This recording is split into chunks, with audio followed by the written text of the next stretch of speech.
अस्सलाम वालेकुम स्टूडेंट्स। आज मैं डिफाइन करूँगा एक फ्रेज़ और ये है बाय द टाइम, किसी ख़ास वक्त तक।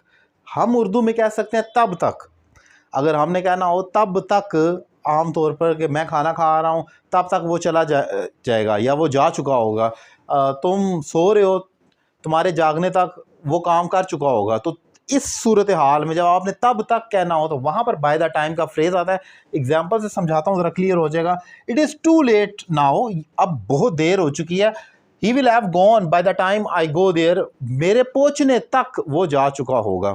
तो बाय द टाइम जो मैंने कहा, ही will have gone by the time, वो जा चुका होगा तब तक, यानी कि कब तक, आई गो देयर, मेरे जाने तक, इस वक्त तक वो जा चुका होगा। तो बाय द टाइम मीन इस वक्त तक या तब तक, जिसको हम कहते हैं। एक और एग्जांपल देखें, by the time we get to the cinema, जब तक हम सिनेमा पहुंचते हैं, यानी कि हमारे सिनेमा पहुंचने तक। उर्दू तो जैसे मर्जी कर लेना, मैं ऐसे बोलूं या वैसे बोलूं।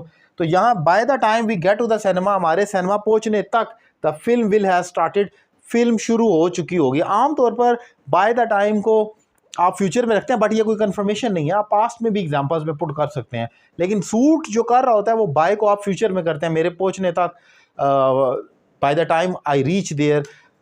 या फ्यूचर के टाइम के लिए भी by Monday, he will be back by Monday, Monday तक आएगा। तो फ्यूचर में भी आप इस्तेमाल कर सकते हैं, लेकिन बाय द टाइम का स्पेसिफिक मीनिंग अगर आप देखें वो ये बनता है कि तब तक, उस खास वक्त तक। तो ये हम एक फ्रेज इस्तेमाल करते हैं जिसको मैंने डिफाइन किया। उम्मीद करता हूँ लेक्चर आपको पसंद आया होगा।